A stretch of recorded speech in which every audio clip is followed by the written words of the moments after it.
Hey everybody, welcome to today's stream. Thank you all for being here. My name is Tony with Quik Tech Solutions. If you're not familiar with who I am, I want to thank you for joining me on this Sunday afternoon. I see we have a few people here in the chat already. Thank you so much. Got a couple of things in store for you today. I'm not sure how long of a stream it's going to be, but I did some rearranging in the studio. I do want to share that with you. It's a completely new setup for me, so I am kind of getting used to things. So it's not what I'm accustomed to. So if I make a mistake here or there, just be patient with me. It's just going to take a little getting used to the new layout, and I'll share that with you. I'll show you that. So that's one of the things that I want to talk about. Also, you'll notice I'm wearing glasses. I normally don't do that in the stream, but with the new setup, things are a little further away, so I definitely need to wear my glasses. I don't like to do it because of the reflection of the studio lights. Hopefully it's not too bad in the glassware. But in any event, so we'll talk about the studio revisions. I won't dwell on that too long. Just want to bring you guys up to speed on what I've been up to here. The other thing is we hit 18,000 subscribers this past week, and I'm really psyched about that. I do enjoy doing the YouTube channel. I do enjoy making content for everybody. I do enjoy sharing what it is that I learn along the way. It's about building a community, and I'm learning new things from many people every day. I watch a lot of YouTube. I like to take what I learn and turn around and share it. So the channel finally hit the 18,000 subscriber mark. My next huge goal, obviously, we want to get to 19, but the next huge goal is to get to 20. So I'm hoping we can get there with your help. It's been wonderful going to get to 18, but I want to definitely get to that 20. So if you could help me out by liking this stream and sharing my videos, that would be greatly appreciated. So again, we hit 18,000 subscribers. I want to thank you all for that. Thank you for supporting the channel and being here for me all the time. I really do appreciate it. We'll probably do a giveaway at the 20K mark. To me, that's a huge milestone. I'm not sure what that giveaway will be, so you'll just have to stay tuned and we'll figure it out as we go. The other thing I want to share with you is I got some new gear. I'm going to share one of them with you today. We'll unbox it and hopefully log into it and see what it's all about. And then I also did something with my Synology devices that I want to share. It's not a big deal. I just thought it was pretty cool, and that I would share that with you all. So let me take a look at the comments and welcome some of you guys. So let's go over. Let me turn the comments on. Okay, we have David Grishko here. David, thank you for joining. I appreciate it. You are pretty much a regular at every one of my live streams. I do appreciate it. We have Mason here. Hi, Mason. And Mason says he's from North Wales in the UK. Thank you so much, Mason, for being here. Also, by the way, let me just mention too, before I forget, I do have subscriber only mode on. So if you're not a subscriber of the channel, and you want to participate in the chat, please go ahead and click the subscribe button. And then after the first 5 minutes of subscribing, you'll be able to participate in the chat along with everybody else. Jason's Lab, thank you for joining. I appreciate you being here. Good morning, afternoon, evening, depending on where you're all from. Hey, Freddie Ponce, another regular, usually here with me when he can make it. Thank you so much, Freddie. It's great to have you here. And Freddie is saying hi to everybody, and he's also letting me know that the audio and the visual is okay. Thank you for that, Freddie. I was playing around with the microphones this week. I'm using the RE320 right now, but I'm also wearing the Rode Wireless Go, which is not on. I was trying to just tweak a little of the audio settings, so thank you for that. What else? Also, the image is a little different. First off, the first thing you'll notice in one of the changes I have a butcher block desktop, and I'll show you another view of that in a second. The camera's a little further away from me, so I'm not like right in the camera like I used to be on this angle. It's the same angle shot, but it's a little different. So if you could let me know what that looks like. And then I do want to show you one other shot because I had to rearrange the sky cam as well. So it's coming in at a different angle as well. So let me switch to that. And now that's the new sky cam shot. And you can see a little bit more of the butcher block desktop.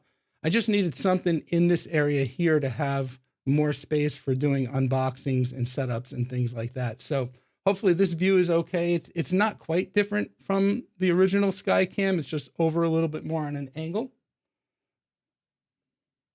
So I appreciate if you guys let me know how things look. I know Freddie said the audio was good.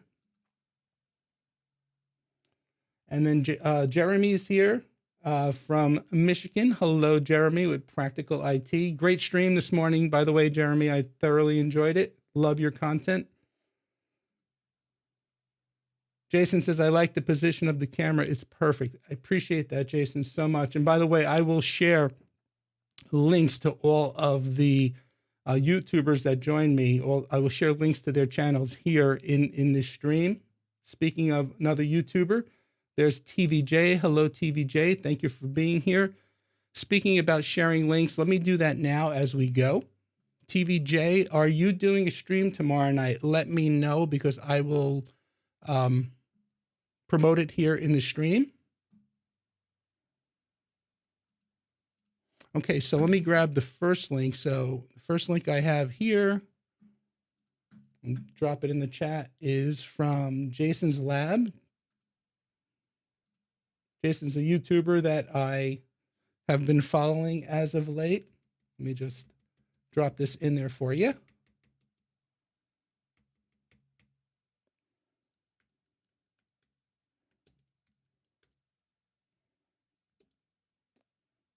Okay, there's the link to Jason's channel. Let me drop in Practical IT, Jeremy's channel.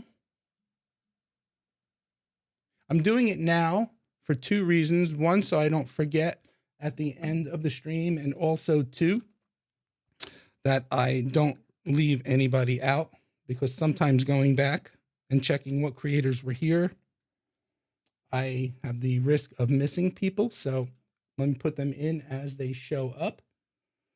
And then TVJ, and he says, yes, I am, 9 p.m. Eastern Standard Time. And if you guys don't follow TVJ's channel, I suggest you run over there and you subscribe. In fact, all the channels that I mentioned so far, all great content.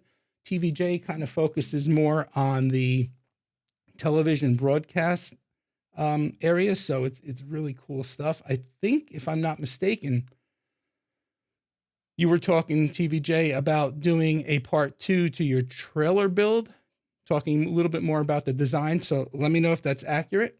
And here's the link to TVJ's channel. Okay, let's see. Let's continue with the comments. Let's see if anyone else joined. Film. I'm going to butcher your name, but I'm not even going to attempt it, but I'm going to call you Film Fam, because I'm going to butcher that name and I don't want to. From the Netherlands, thank you so much for being here. I think you're a first timer. I do appreciate it. And let's continue through. Let me just see who else is there. Jason says he's subscribed to Practical IT with Jeremy. Very cool. And he's subbed to TVJ as well. Awesome. And TVJ says, yes, we are discussing physical layout inside the trailer and rough budget. And that's going to be awesome. So, okay. I think that's all for now. We have 10 of you here and 8 likes. I appreciate that. Thank you so much. If you haven't hit the like button, please do so. It just helps the YouTube algorithm and it helps just get the content out there. Okay. So 18,000 subs. I mentioned that a few minutes ago. I want to thank all of you for helping me get to this milestone. It's been a long journey.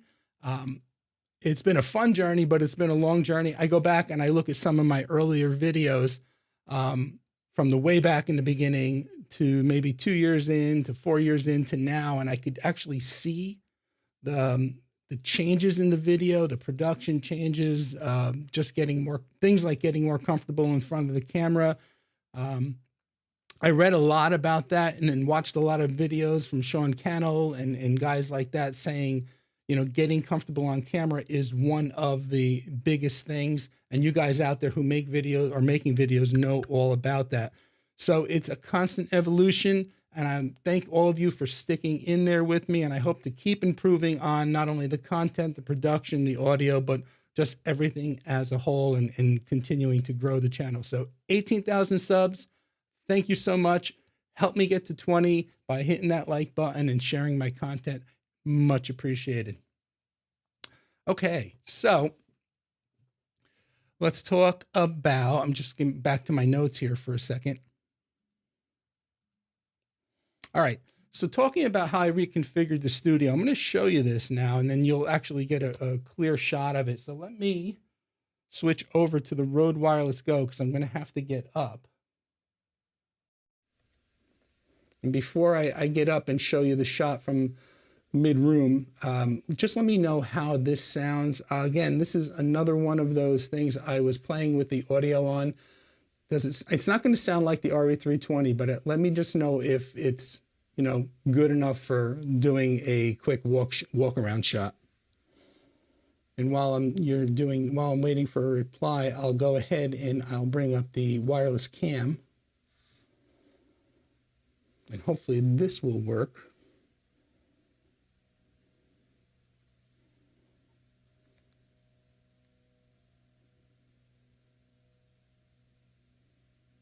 Okay, bear with me 1 second. I just have to go in and adjust something because it doesn't seem to be working for me. What I'm doing to bring up the wireless camera is using the Filmic Pro, not the Filmic Pro app in this case. I'm using the Larix app that sends out SRT streams over my Wi-Fi to an SRT encoder, decoder, I should say. And for some reason, let me just check the connections. I tested it earlier, but you know how things go live, right? So let's try it one more time real quick. There we go. Okay, real quick before I leave, let me see how the audio, if anyone can just let me know how the audio on this mic is, that would be great.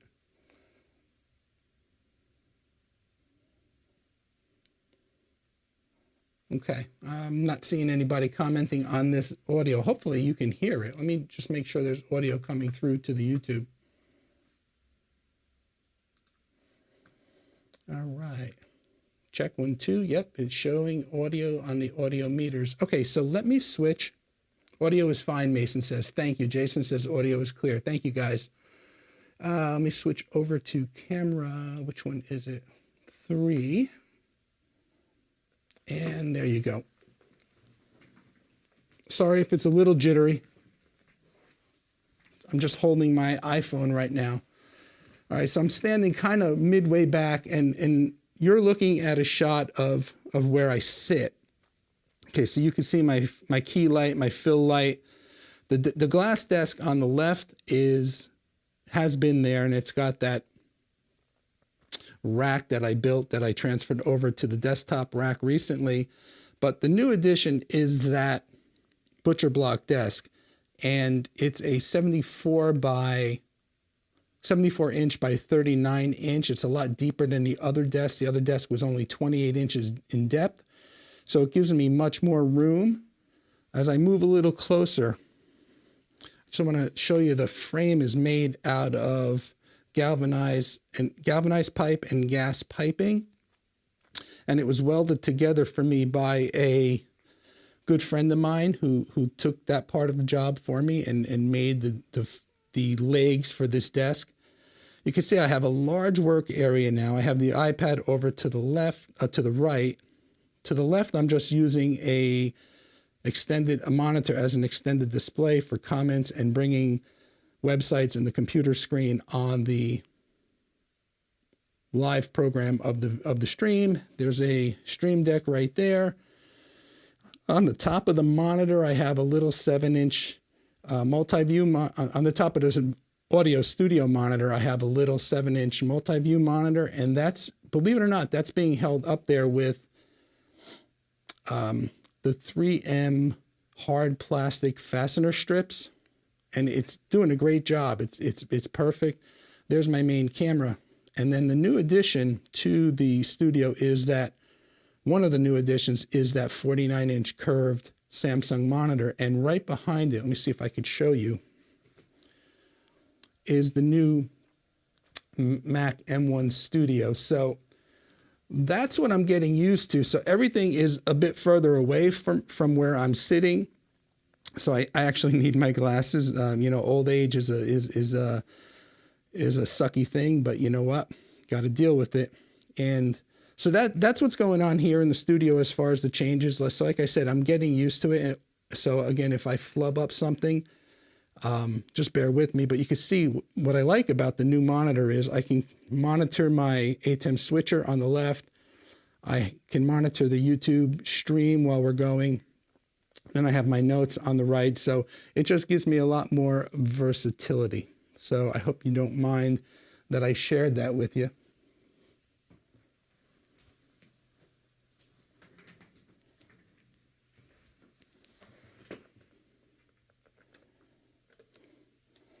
Okay, let me just get back into position.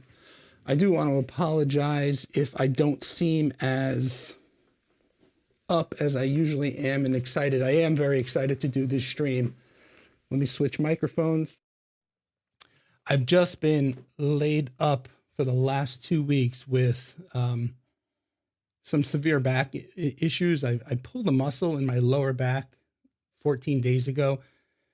And honestly, today is literally the first day that I'm able to walk around and not have any kind of pain. It's been a rough 2 weeks.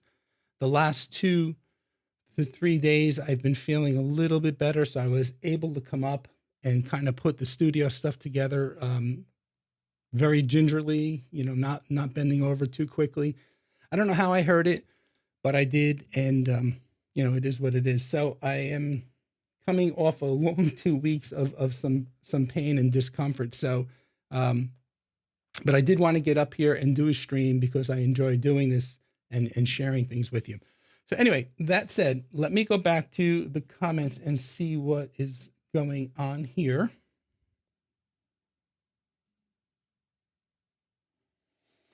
Okay, so Jason says, Tony, I'm going to share your channel link on all of my videos if you're okay with that. Yes, absolutely. Why wouldn't I be?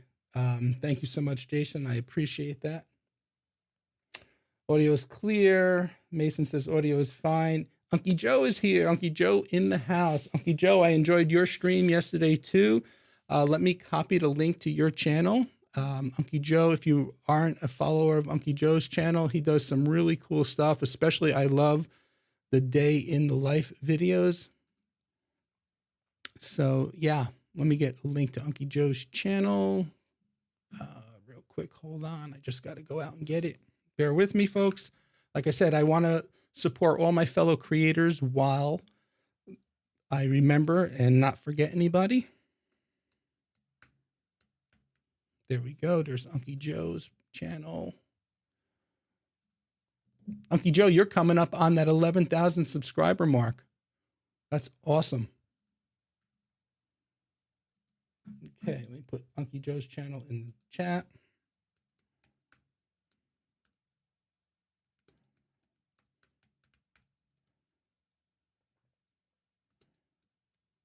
There we go.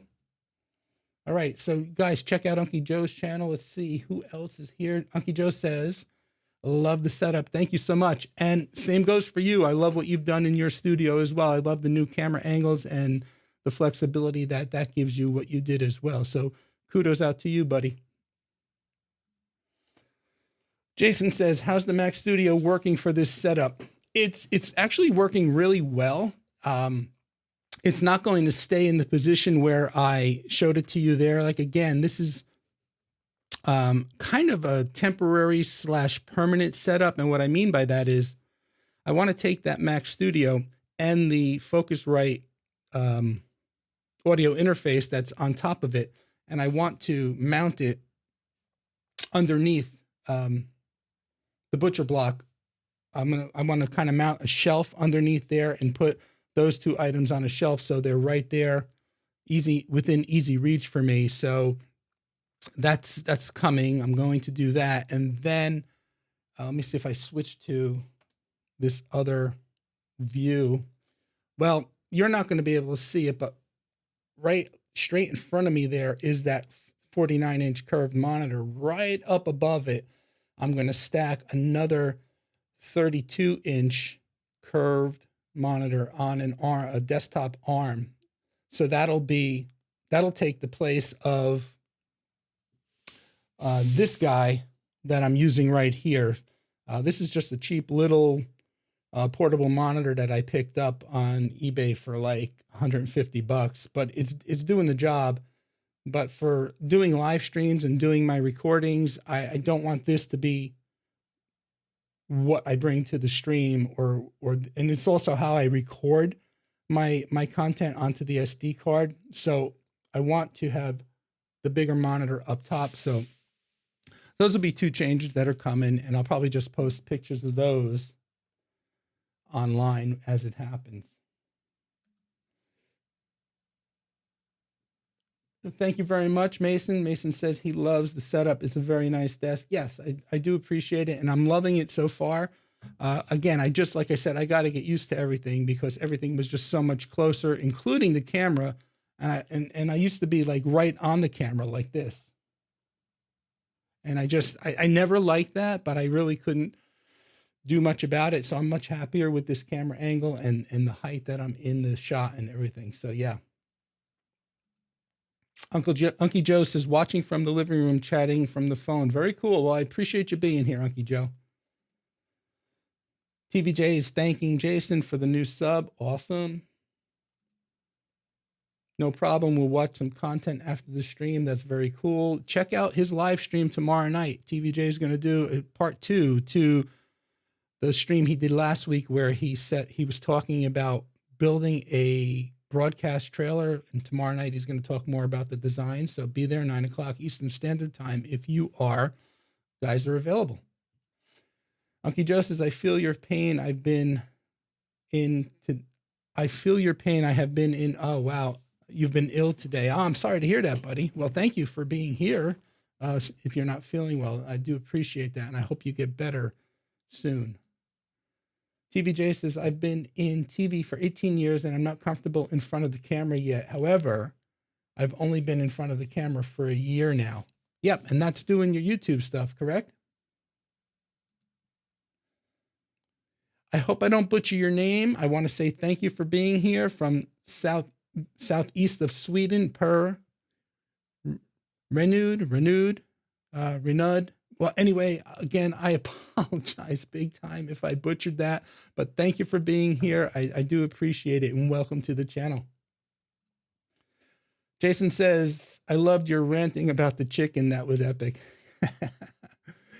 Also, Uncle Joe, you skipped out on it last year. The year before, you did a Thanksgiving cooking video.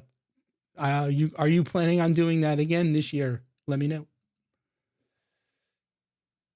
There's Uncle Joe's Playhouse. And Uncle Joe says, I want the new Mac maybe next year. Yeah, I'm enjoying it so far. I sold, I don't know if you were here in the last stream, but I mentioned that I had sold 2 professional camcorders, Canon XA50s that I had purchased. I was kind of hoping to get into doing some live event streaming. So I bought 2 really good quality cameras. They cost me a fortune. And anyway, the live event streaming never got off the ground. So what I did was those cameras were just laying around being underutilized for this YouTube studio. So I sold those and took that money and reallocated for the Mac Studio M1. And Uncle Joe says the cooking video will depend on whether or not we go to family. And I totally understand that. Okay. Let's see. I think we covered so far all the greetings. I don't believe I missed any of the creators as far as promoting your channels. I'd love to promote channels because I feel like we're all a community that needs to stick together and help each other grow. So I believe I covered that for now for, up to who's here at this point. And the next thing on my agenda looks like showing you one of the new pieces of gear that I got. So let me flip to the overhead camera. I just got to move some of these things out of the way.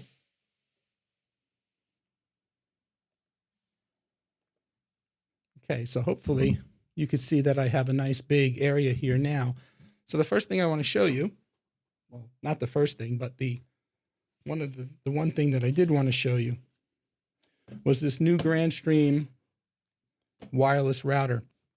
I talked about two of Grandstream's wireless routers last year. In fact, let me change this for a second. Not last year, last stream. Oh my God. I am definitely still coming off those pain meds. I apologize. Last stream. Let me see if I could set this up real quick to give you a different shot. And no, I can't. Bummer. Okay. We're just going to stick with this camera angle. Okay. So last month's stream, not last year, I heard about two new Grandstream routers, the Grandstream 7062 and the, let me just pull them up real quick because I don't remember the second one. Hold on. Let me actually go out to Grandstream's website. I'll bring that up on the screen for you. Okay, so let's go to grandstream.com.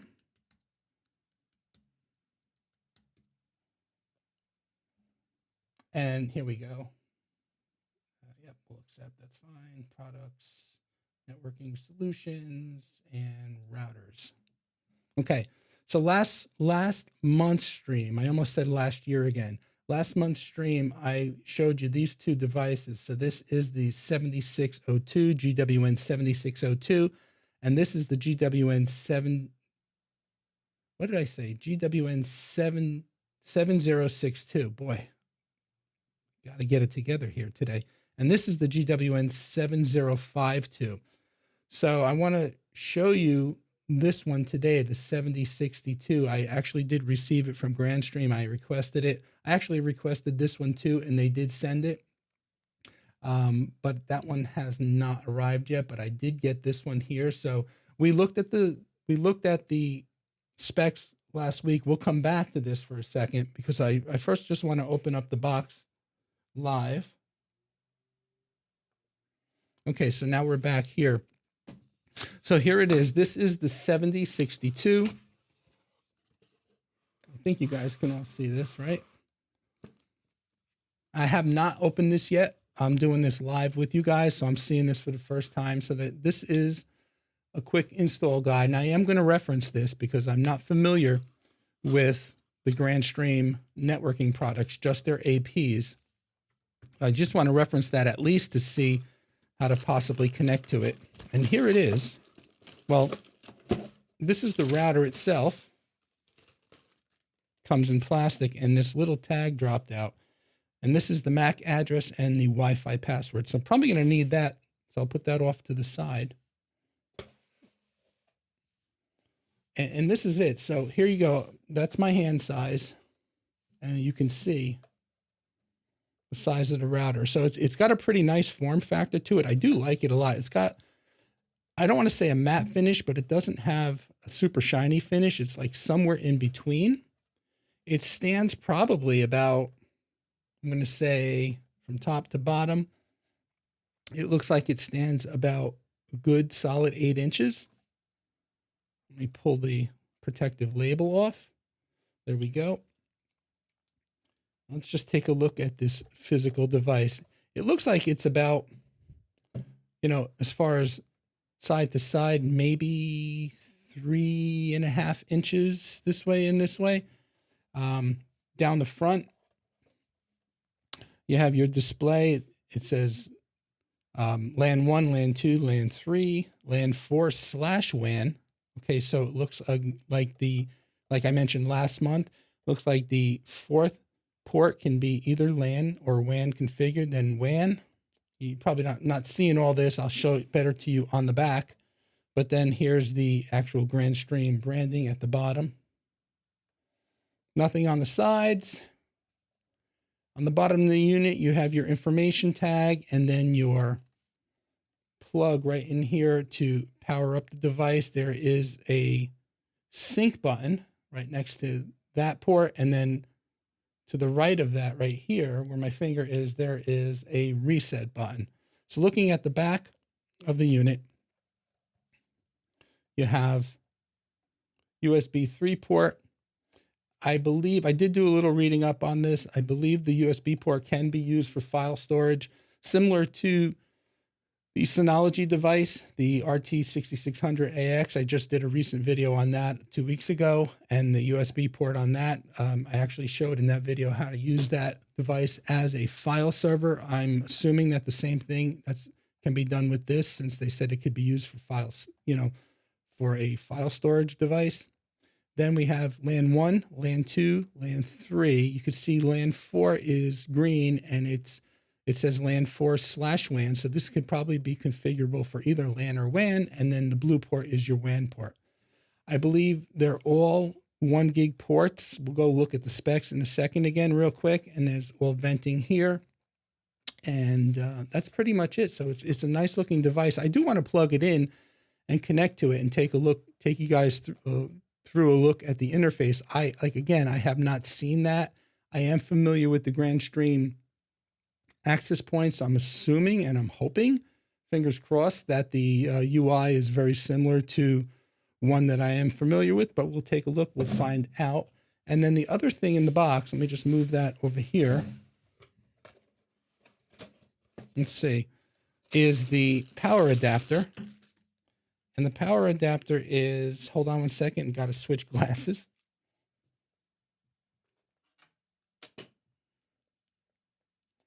Okay, and the power adapter is a, let's see, 12 volt, 1.5 amp power adapter. And it looks like it's a pretty small brick. And it looks like it comes with quite a bit of length of cable. So that's in the box as well. And then they also include an Ethernet cable. Okay. So now, that said,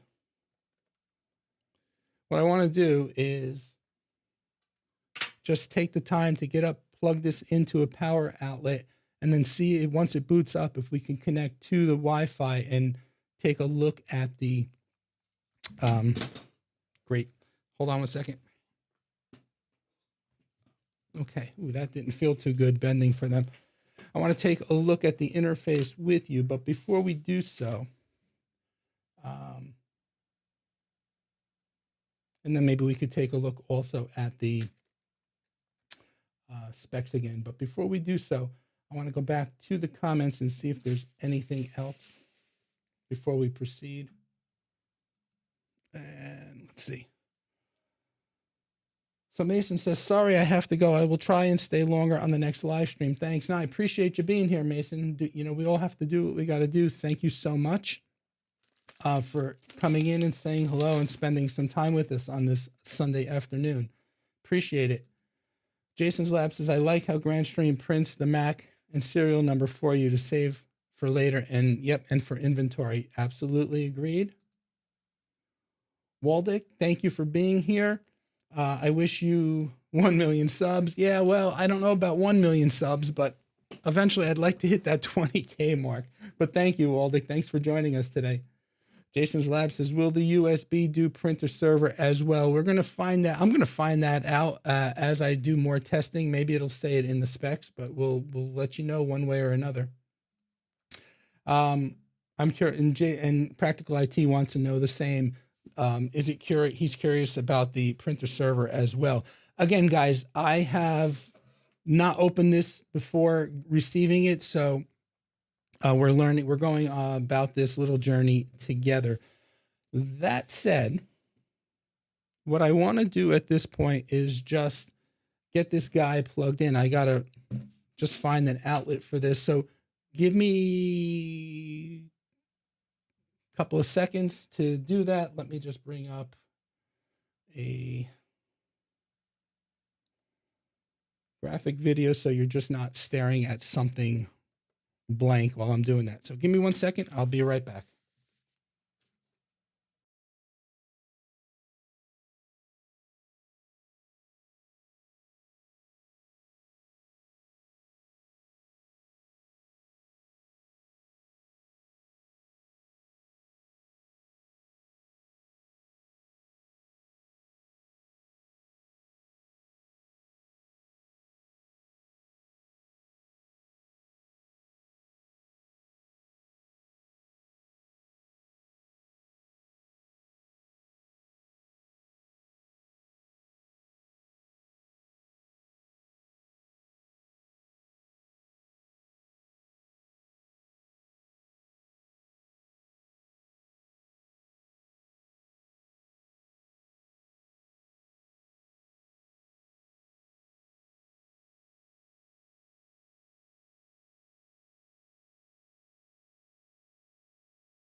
Okay, thank you for that. I appreciate your patience. I'm going to go ahead and plug it in now right in front of you. You can see here, just plugging it into that bottom port. And we'll let it boot up. Let's see if we can see anything on the display. I don't know if you can see that there, but the little green power light is on.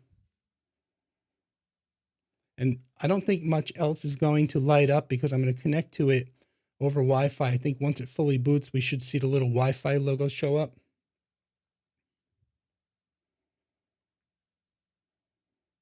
And while we're waiting on that to boot, let me bring up the GrandStream website, and we'll go back and we'll take a look at whether or not, see if we can find anything on that print server.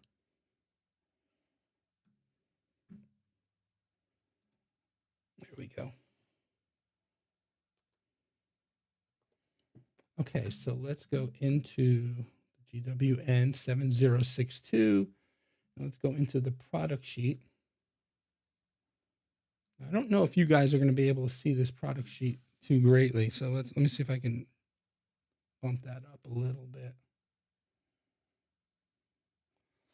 All right, let me just scroll through this real quick. So it's powered by Wi-Fi 6. It's 2x2 multi-user MIMO. It's got built-in VPN support, it says. It supports up to 256 concurrent wireless client devices. Supports mesh networking with GrandStream access points. Oh, that's another thing. I think I read last time when we did this that when I showed this in the specs in the last stream, that I believe it's got a built-in Wi-Fi controller that'll control up to 50. It's got a local controller that'll control up to 50 GrandStream access points. It's got security features, cloud provisioning coming in the GWN.cloud. That's coming soon. And it's got rich firewall features, including anti-denial of service, traffic rules, NAT, and application layer gateway. So let's see what we have here. So I'm just looking specifically right now to see if it says anything about the ports for the print server.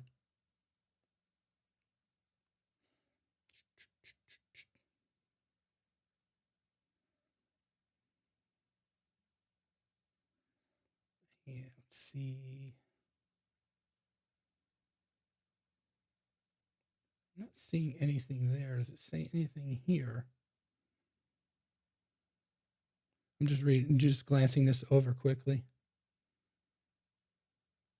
I'm not seeing anything, guys, but I am going to be testing this out this week. So I will definitely, if I don't put it in the comments of this live stream, I'll probably just mention it in the first test video. So in any event, let me just switch back to number 2 for a second, because I just want you to see before we try to get into the UI. You can see now the WAN light.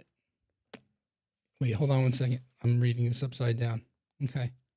So the Wi-Fi light is on, and I'm not sure why that light turned purple, but in any event, nothing else is lit up. I don't have anything plugged into the WAN or any of the LANs. I'm going to try to connect to this over Wi-Fi. So Let's do that. Let me bring up a browser. Let me see if the Wi-Fi is actually showing. Not seeing it yet. Oh, there we go. There it is. Okay, that's a good sign. So let me bring this up. Okay, so we're back here, and the Wi-Fi, you can't see it, but the Wi-Fi is, it's probably very small, but it's this one right here. It says GWN 7C7504. So I'm going to ask to connect to that. And now the password is on that little tag that fell out. So let me enter that password and see what happens. Bear with me.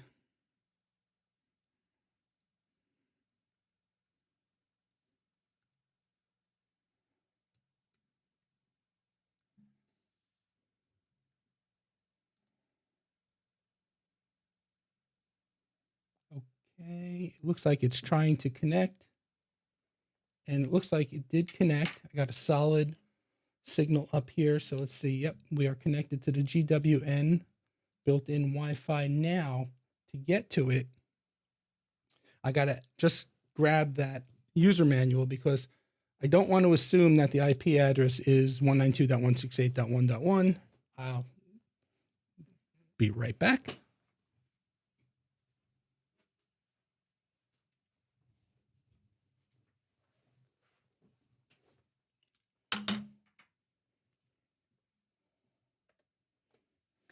All right, so looking at the manual real quick. The default IP address, it says right here, is 192.168.80.1. So if I point my browser to that, hopefully I should get to the UI login page. So let's give that a shot. Okay, so again, thank you for your patience. There's a lot of new things going on here for me, so including switching between distance glasses and reading glasses, which I'm not accustomed to doing. So there we go, 192.168.80.1. Okay, advanced, and that's right. Darn Chrome doesn't give me the ability to proceed. Let me bring up Safari just for now. I don't want to deal with that. There we go. Okay. Let's paste that address back in and try to get in through Safari. Yep, we can visit the website and go. Okay, so welcome to the 7D62 Enterprise Router. It's only showing a password field, not showing a username field. So I'm going to assume it's the same password that we use to connect to Wi-Fi. Keeping my fingers crossed. Here we go, because that's the only other password. What's on that little tag that fell out is also the same password that's on the bottom of the router. So I'm going to take an educated guess that it's the same password.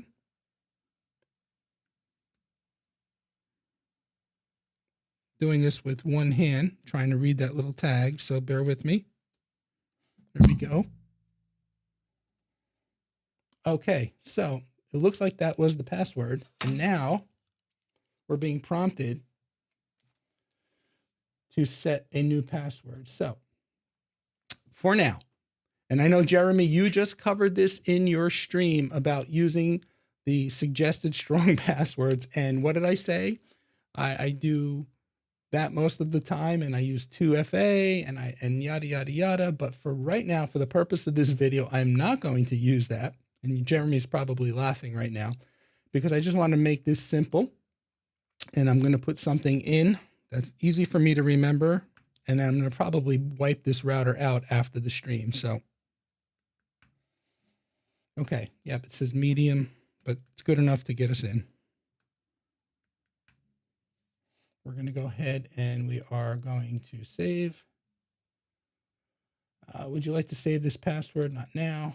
And we're going to skip the quick internet connection because I don't have it plugged into the network at all, even to put it into a double NAT situation. I just wanted to get it unboxed in this live stream and take a quick look at the UI. So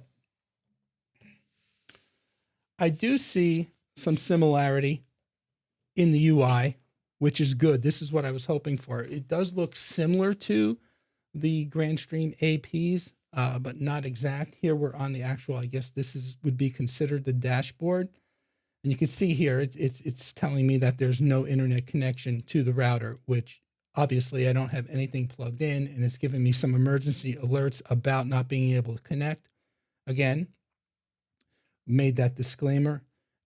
It shows you the devices that are connected, top SSIDs, there's only one, and the top clients, you can see the Mac Studio is connected. Okay, so that's the dashboard. Up across the top, you have the branding, you have a search field, you have a reboot button, and then a log out button in the upper right-hand corner. Let me go down, let me make this a little bit bigger for you and go down along the side menu just to show you. So you got network settings, clients, Wi-Fi settings, VPN, routing, access devices, access control, external access, firewall, captive portal, maintenance, and system settings. Okay, so let's take a look at the network settings real quick. Again, I'm not going to go through everything because this stream could end up going hours, and I don't want to do that. But here you can see it says, let me just make that a little bit smaller, one shot smaller.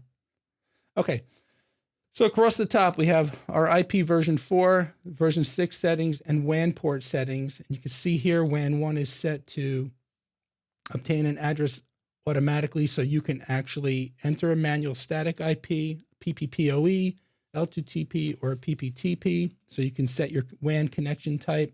You can adjust your maximum transition unit, and I usually set mine to 1492. I know a lot of times they say leave it set at the default, but really I've run into issues depending on the ISP, where certain websites will not load unless you have tweaked and managed the maximum transition, the MTU, unless you've tweaked the MTU to be the best fit for the ISP in your area. So 1492 seems to work best for me. So that's what I set mine to. Everybody else's will vary. And I'm curious if any of you have ever run into that. In this area, a lot of my clients have the same ISP that I have. And trying to register somebody's thermostat, we did a setup, a whole smart home setup, and we put in all Wi-Fi thermostats, and the thermostat, everything was connecting except the thermostats. They would not register to the mothership. And the customer called support. The company came out. They couldn't get them to register, called me back. I did some digging and some research and came up with the MTU, and I adjusted the MTU from 1500 to 1492, again, because we all use the same provider, and boom, the registration process went through. So again, anyway, not to get off on that little tangent, but you could set the MTU right here, and then you have your VLAN tags on and off, etc. I'm not going to look at IP6 for now, and then you have your dual WAN port. And it says here, once enabled, the fourth LAN port will be used as a WAN port. So yeah, so that's confirmed that you can use that port as either LAN or WAN. We come into the LAN settings, bump this down a little bit. There we go. You can see that the default VLAN is 1, and then you have all your different possibilities for LAN 1, 2, 3, and 4, and their PVID numbers. So that's pretty cool, because I would imagine you can go into one of the ports and set different PVID, yep, which you can. Obviously, there's only one network, so let's see if we add, let's say VLAN ID 2, actually one's from 3, and we say test LAN, and then we say that, and we give it an IP address of 192.168.3.1, and the subnet mask, we'll make it class C for now. and then we'll turn DHCP service on for it. Let's save. Come on. Did I miss something here?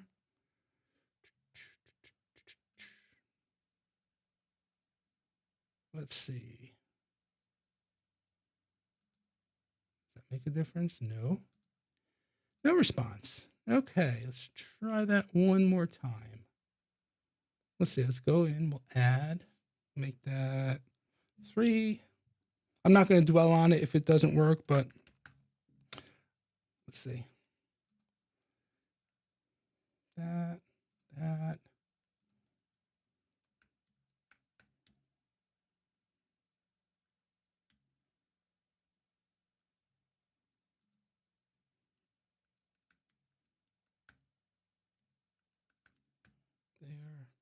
Turn DHCP service. Oh, that's what I missed. I didn't even see that. Duh. You guys, again, wearing glasses. You guys are probably saying, Tony, you're missing a field there. Let's just make it 3 dot. We'll just give it the whole thing. 2 dot to 254. There we go. I was like, why isn't this? There we go. Save. Okay, so now you can see that what I was trying to do before, now that we have another network, we can go in and select the port. And if you want to make the PVD port VLAN ID just for that specific port to dish out, you can. You can also go in and just make it so that anything that plugs into that port will just get addresses on that particular network. So that's pretty cool. Anyway, moving on, because I know this could take forever. It's got hardware acceleration. It's showing you the clients that are connected, the Wi-Fi settings, the SSIDs. Okay, so here, let's see. It looks like this is where, if it's like the GrandStream controller on the access points, when new access points are plugged in, it looks like they will show up. Let's see. Actually, no, that's not what it is. This is just adding another SSID, another Wi-Fi. But somewhere in here, there's got to be where the other access points, once they're plugged in, will show up as discoverable. And then you have all your radio settings. Again, guys, I apologize that I don't know this interface forward and backwards. I'm seeing it for the first time as you are. So you got band steering, airtime fairness, and all that stuff, your 2.4 settings, your 5G settings. Then for VPN, let's see. It looks like it'll do IPsec and OpenVPN. So it's got OpenVPN built right in. That's pretty cool. Obviously, I don't have any clients because I don't have anything configured. Then we got policy-based routing options, static routing options. Let's go to access devices. This is what I was looking for. Okay, so under access devices, if you plug in a new GWN access point, it'll show up in the list here, and you can pair it and then have it be managed by this device. That's what I was looking for up earlier. Okay, cool. Yep, and then it shows you the status. You got your access control, block lists, site control, a lot of stuff. External access DDNS. It's got built-in DDNS. Let's see what providers it has. So service providers. Dyn DNS, change IP, zone edit, free DNS, he.net. That's not one that I'm familiar with. DNS-O-Matic, no IP, which is what I use, and myonlineportal.net. Okay, so it's got a decent amount of DDNS providers. Here's your port forwarding space, DMZ zone, UPnP, which is disabled by default. That much I do like. Firewall rules. These are basic settings, traffic rules. I guess these are built-in rules. So you can add your rules here. Again, we're going to get into all that in the upcoming videos. I want to test this device out and see how it performs. You got advanced NAT, you got your source NAT and destination NAT. Very cool. Application level gateway, supports SIP and RTSP. Captive portal, which we're not going to get into too much. Under maintenance, yeah, SNMP settings, and then under system settings, we got basic settings, country and time zone. So we could set our time zone to Eastern for me, which is, where is it? Let me just type it in. Oops, I thought I can type it in there. Yep, there we go. Eastern Standard Time, US and Canada. I'll leave the NTP pool. Actually, I'll change that to US. And then say save, so we can set our time zones, security management, login password, and attempts.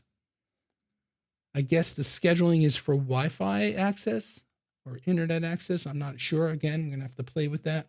Certificate management. Here we go. File sharing. Support. Here we go. Let's see if this is anything else about that port. Support inserting USB device. You can use the data in USB storage device by accessing shared directories. Doesn't say anything about the printer there. Backup and restore settings. You can factory reset it right here, which I'll probably do after this stream. Got system dynamics, ping, trace route, core, capture, and all this stuff up top. Meshing, upgrade. Now, here's one of my pet peeves with GrandStream. Even this is their new equipment, right? And I love their access points. But no matter what device, whether you get their access points, their wireless phones, and now I see it here, they put in the wrong server path. If this is a dead link, as far as I'm concerned, the path to get to the firmware server is firmware.grandstream.com. And every time we set up a new GrandStream device, we got to go in, take that out, and replace it with the updated URL. So I don't know why they haven't caught on to that yet, but unless I'm missing something. And then again, update via schedule. So you can turn that on and then create a schedule. But we're not going to do that, Jeremy, because it's Cybersecurity Month. And we talked about that earlier in your stream about not doing automatic updates. So there we go. And I'm joking around about it, but you know, that's a very serious thing, especially if you're using you know, servers in production like Unify servers or things like that. The last thing you want to do is have something auto update and then break things. So in any event, that was a quick look at the GrandStream 7062 interface. I'm excited about this router. Now, the price point on that router, let me just go back real quick. I'm very surprised at the price point. Let me go to the only place I've seen it so far that has it is VoIPsupply.com. And it's extremely reasonable. And so is the other one, by the way, the 7052 or whatever. Yeah. So if you look at the price of the other one, which I'm waiting to arrive, it's $79, and the actual one that I just showed you a little about is only $125, and it's got a lot of features, I felt, for that price point. So I'm hoping it tests out and is a decent router, because I could definitely use this in some of the smaller home environments where my clients don't want to do upgrades with wired access points, and just maybe if we could get this, something like this, centrally located in the space, it would be great. So we'll have to see. Just kind of want to equip my arsenal with routers that can be used in smaller home situations and small offices and things like that, home offices. So this one, I'm hoping. I'm already sold on the not the GrandStream, the Synology RT6600. That router I would have no problem putting out in production in that type of environment.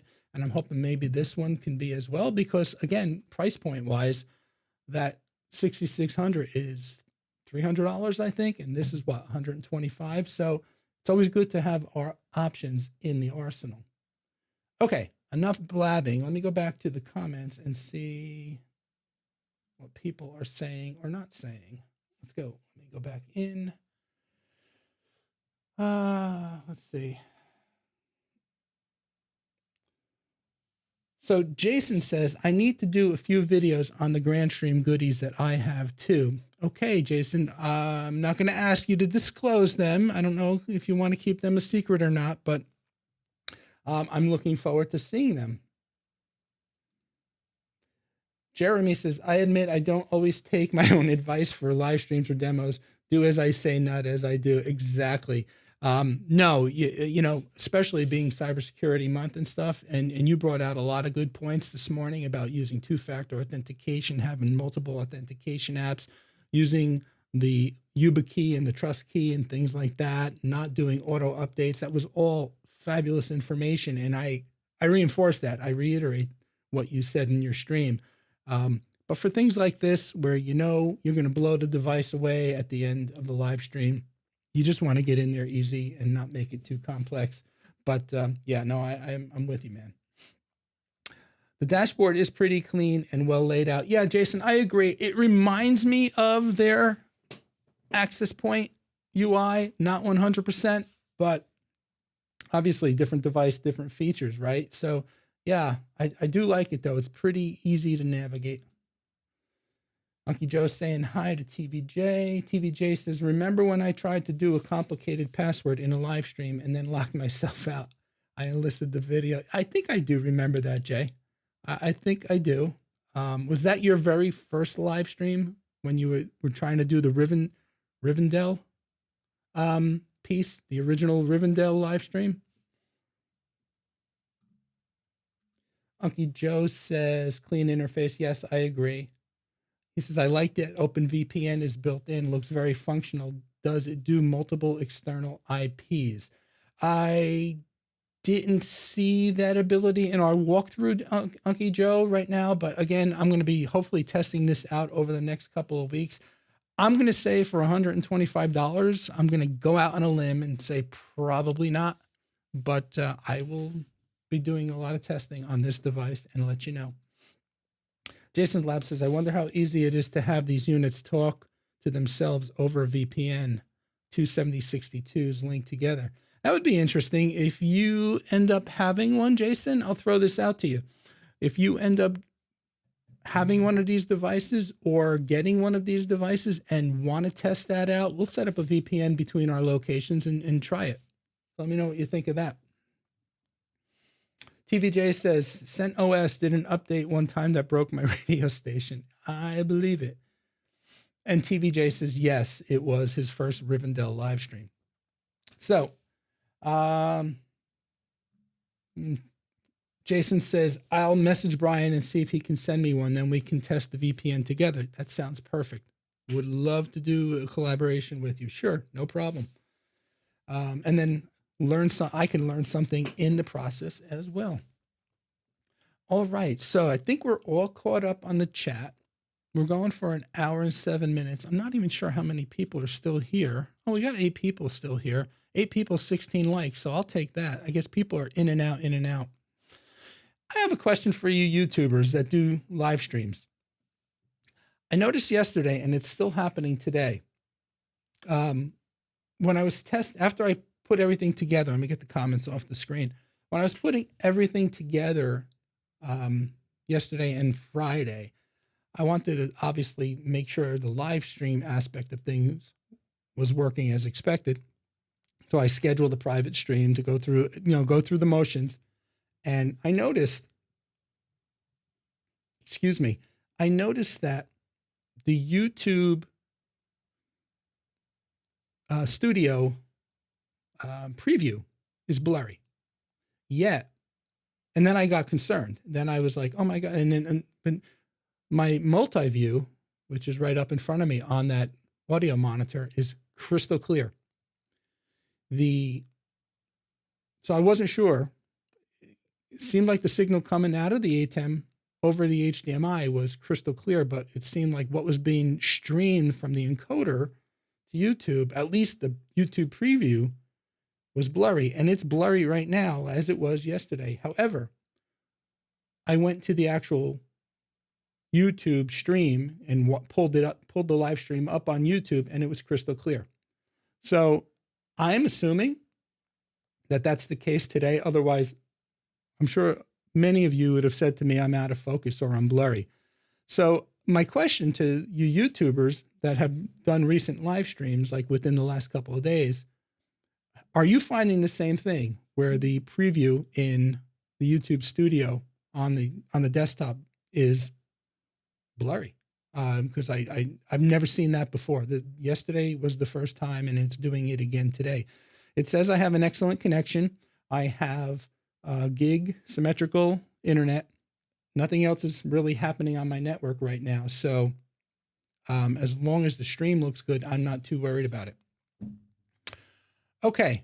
I want to keep going for a little bit. I don't know what you guys think, but I want to keep going because I have one other thing I want to show you. Maybe do a quick update, depending on how many viewers are still here at that point, on the bank job. Just a small minor update that we had to encounter, well, right before I got hurt. And then talk about some upcoming videos and eventually wrap it up. But anyway, let me go back to the chat. Let's see. Unky Joe says, crystal clear image on this end, and I did not notice a problem yesterday with mine. Okay, good to know. On both accounts, Unky Joe. And TVJ says, I have always thought the preview looked off. Terrell Conkran, welcome. Thank you for being here. Jeremy says, I don't generally use the YouTube preview since I've been live streaming from StreamYard. Ah, got it. Cool. Let me know, Jason. And Terrell says 5x5 here. Thank you so much. Okay. So next thing I wanted to show you was, let me see if I can bring this up. Let me get it up first, and then I'll switch over to it.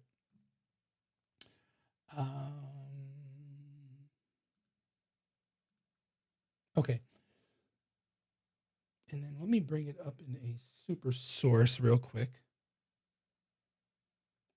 Super source and okay.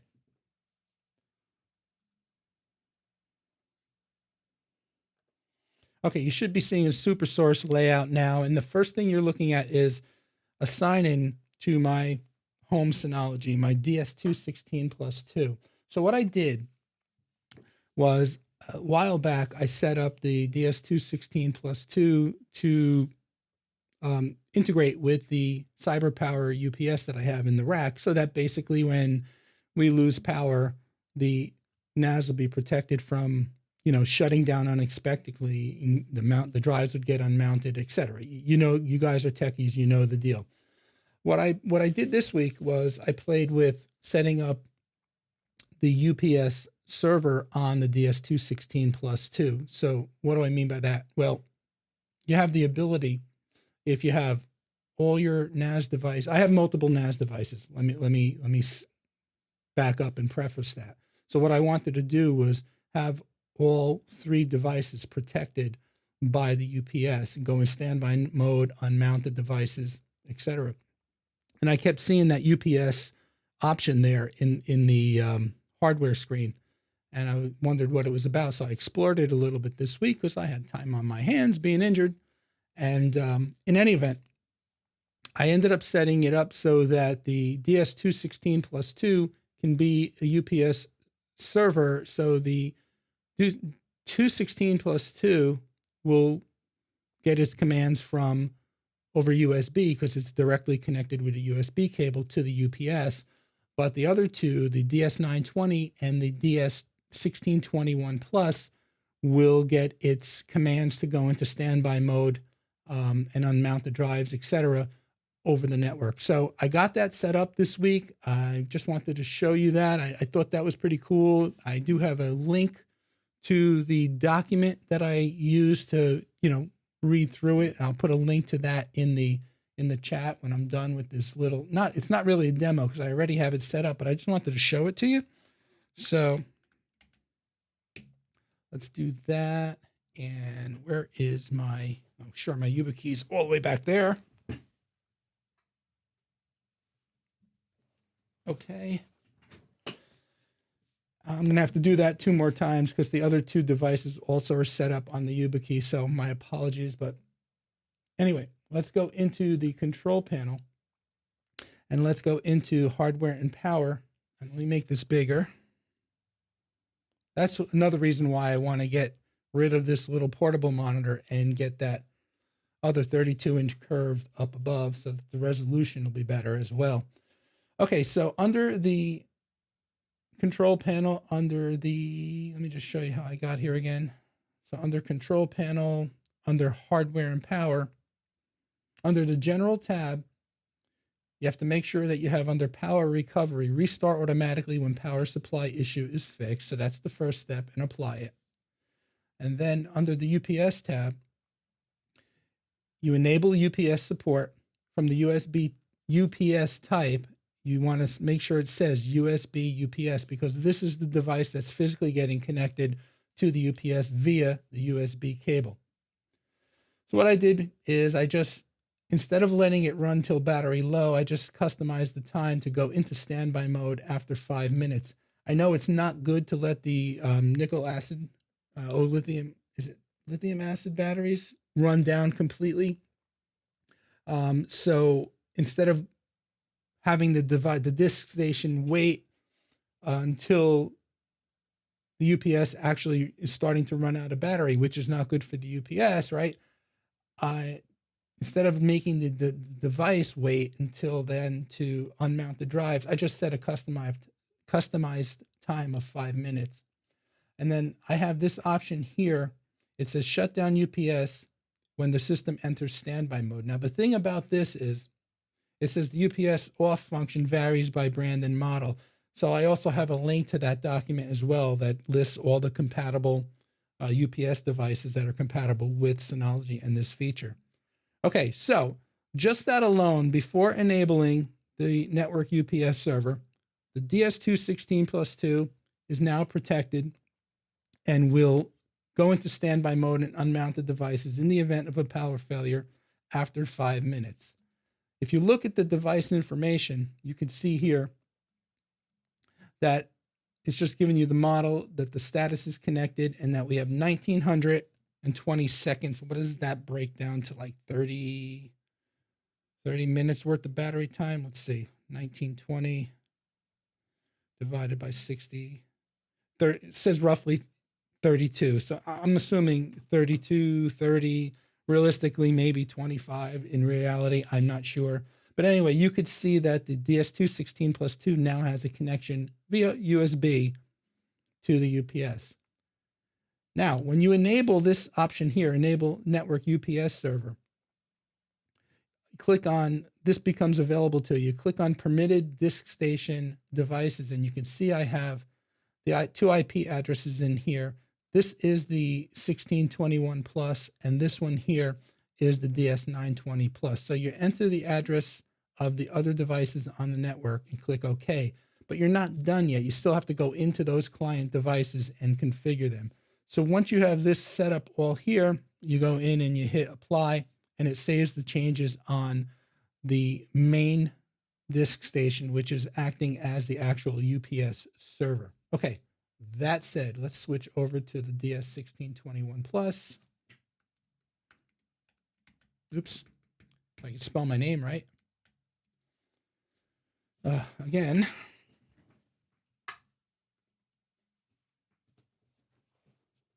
So there's good and bad about using YubiKeys in your own home.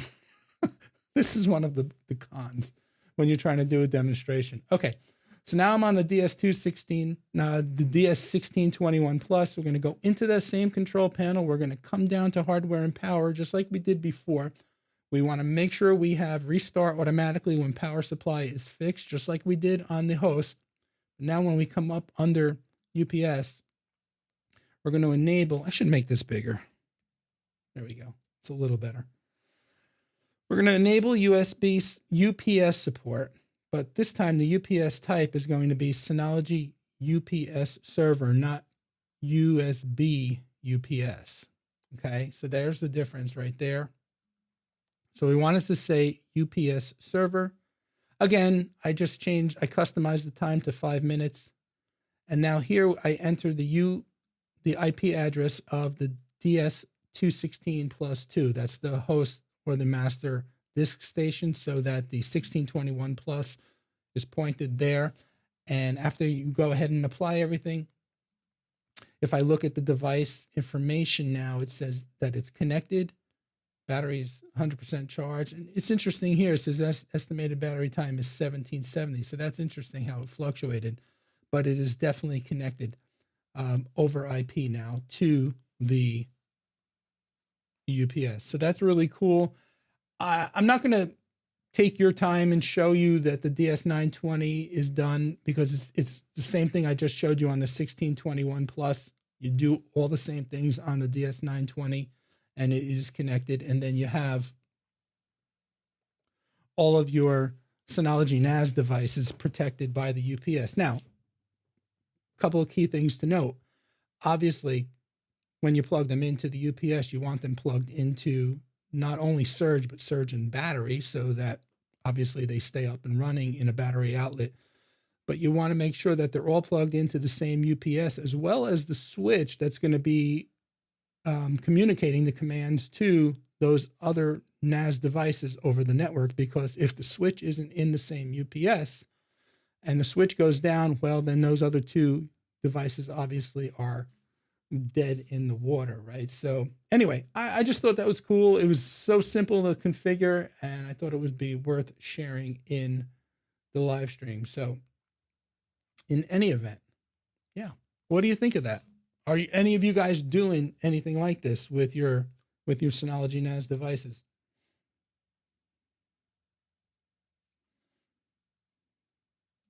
Let's see what the comments say. TVJ said, I would love to know what you have coming up in terms of videos. Yeah, me too. No, I'm just kidding. I have a couple of ideas. I'm going to get to that in a little bit in the stream. Let's see. Unky Joe says, for brief running times, you should be okay.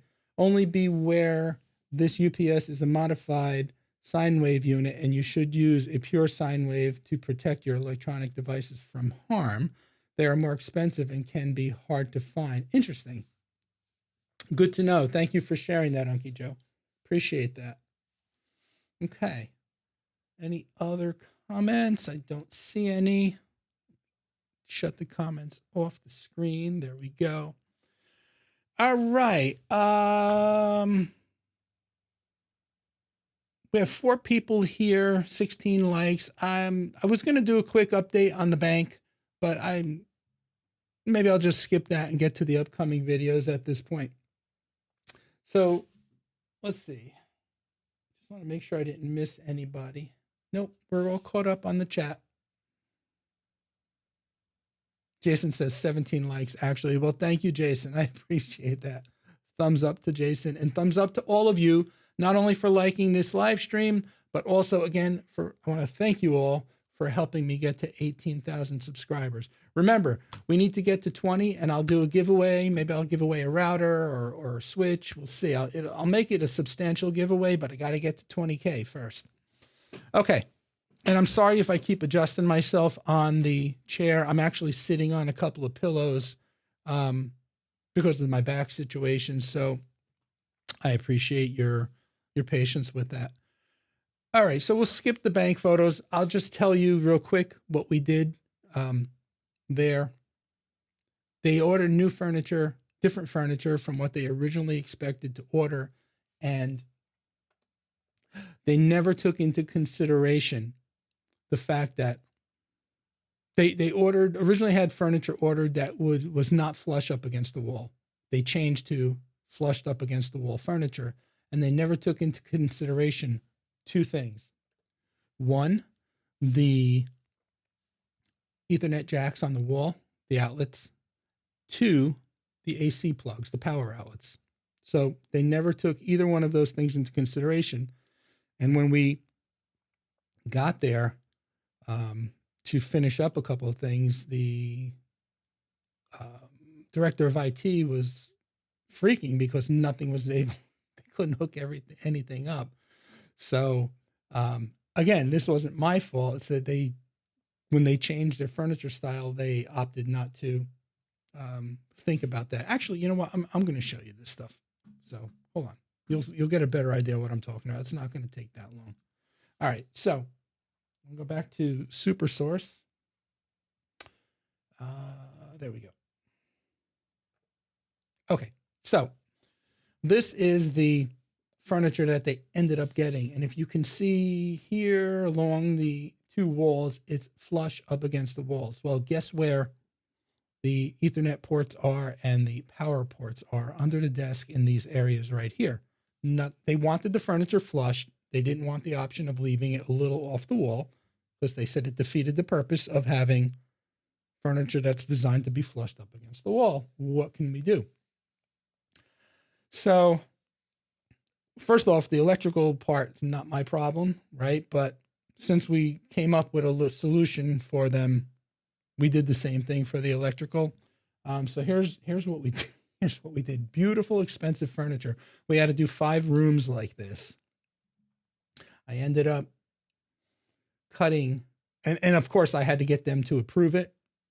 I said, listen, the only option we have is cutting your desk furniture and then putting in a low voltage box. Now these metal boxes are great because they have little tabs. I don't know if you guys have ever used these, but they have little tabs that bend.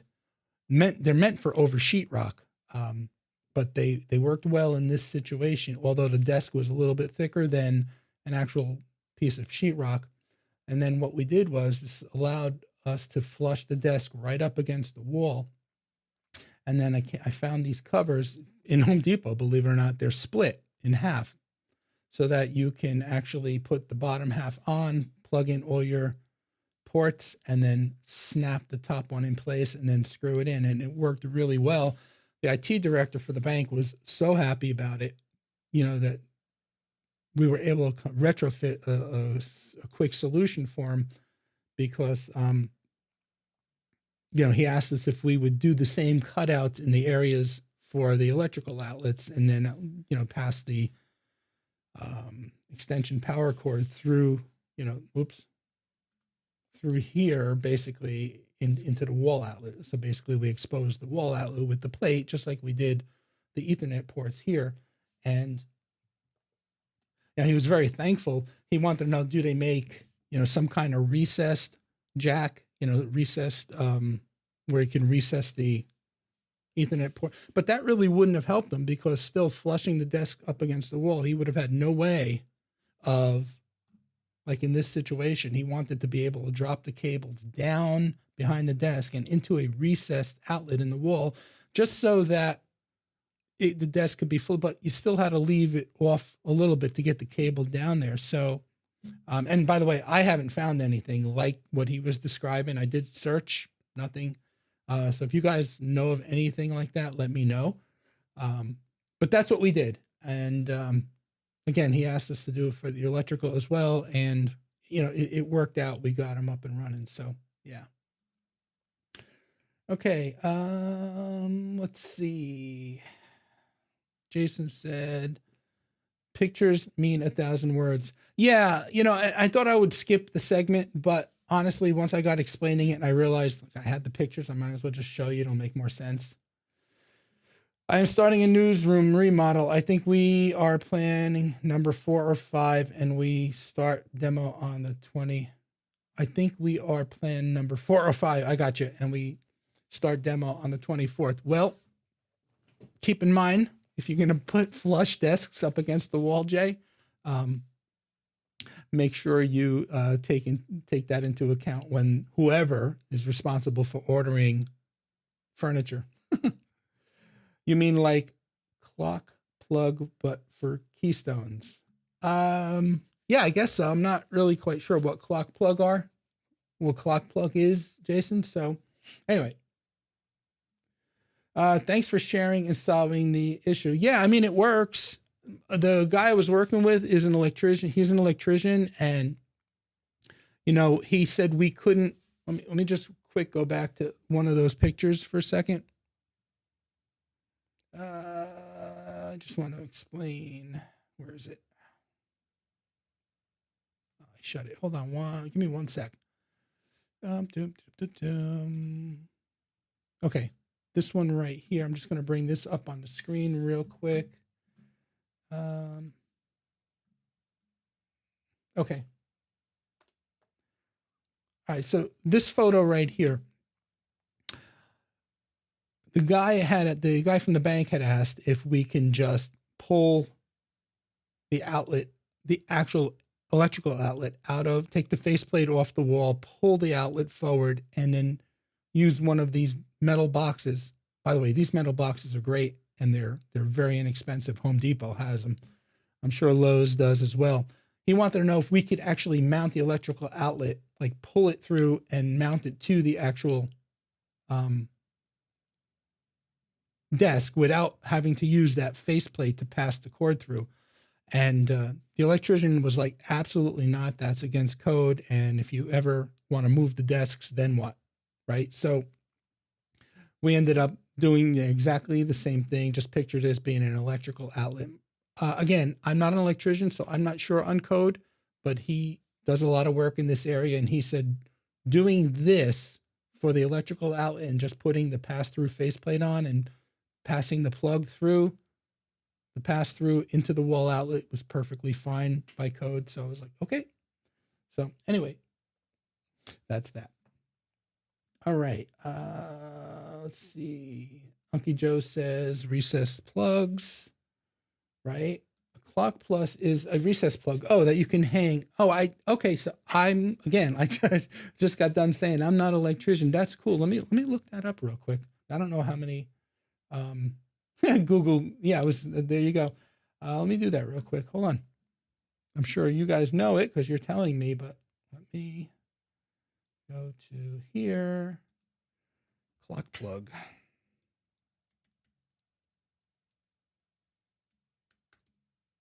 So we get, I've seen these. I know these, but I never knew they were called clock plugs. Yeah, there you go. Clock hanger hook. Okay.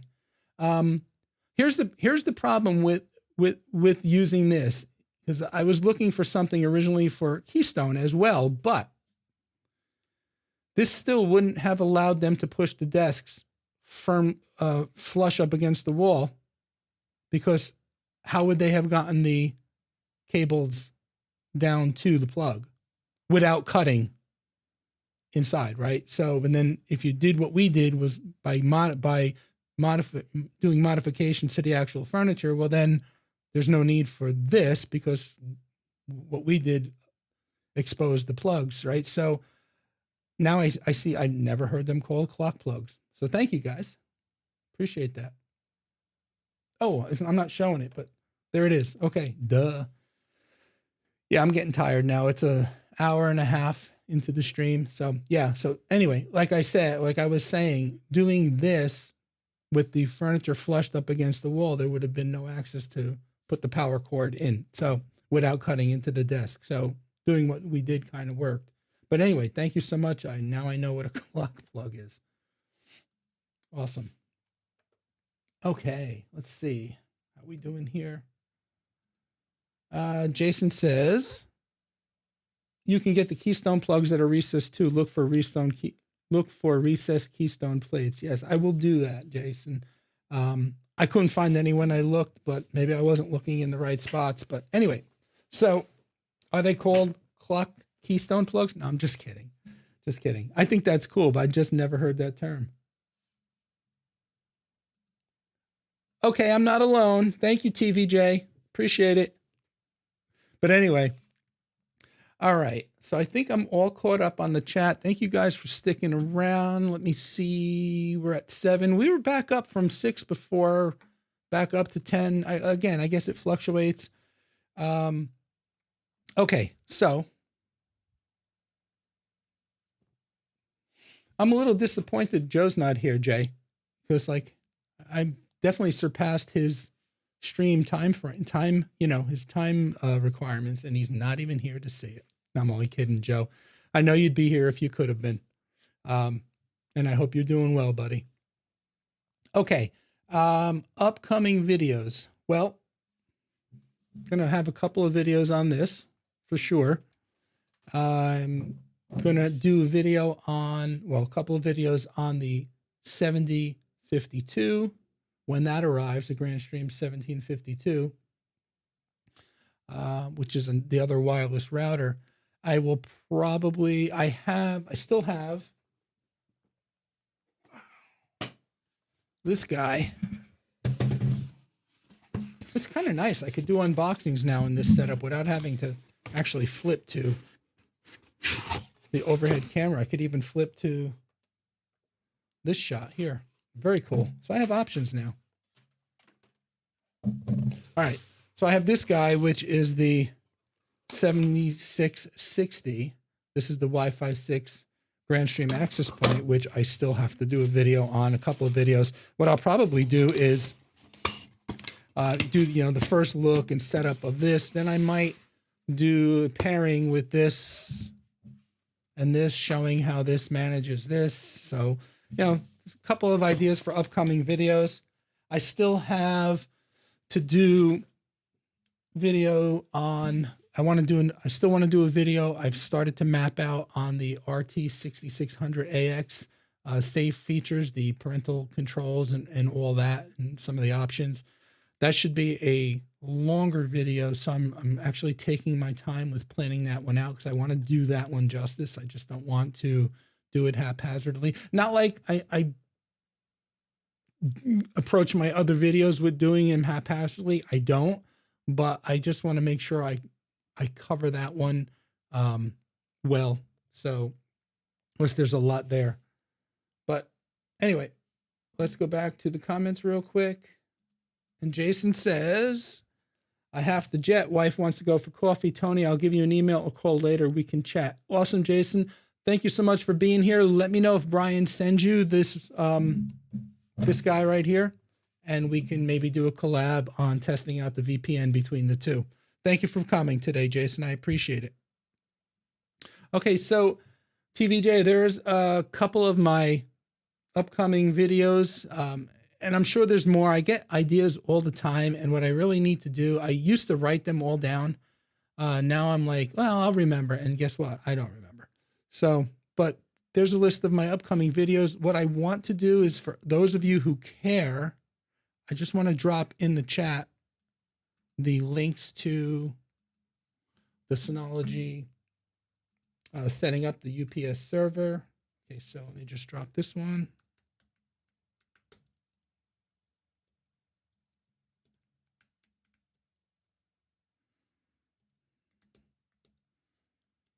There's that one.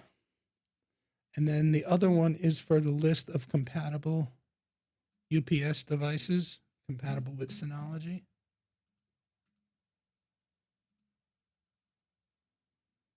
And there's that one. Okay. All right, guys. Well, I want to thank you all for being here. Thank you again for helping me get this channel to 18,000 subscribers. I can't believe I'm there. Took a long time to get here, but like I think, and I've said to a couple of YouTubers that I follow, just stick to the grind, stick to the game plan, be true to yourself, make content that you enjoy, but also that you think others might want to see. And yeah, so here we are, and I'm following my own advice. I'm sticking to the grind and sticking to the game plan. So 18,000 subs. Thank you, everyone. I really appreciate it. Help get me to 20. We'll do that giveaway. We'll do a nice substantial giveaway at 20. That's it. Thank you for spending your Sunday afternoon with me. Thumbs up to all of you. Thumbs up, please. If you haven't already liked the video, please do so. And as I say at the end of all my videos, my name is Tony with Quik Tech Solutions. As always, please stay safe. Thank you for watching, and we'll see you next time.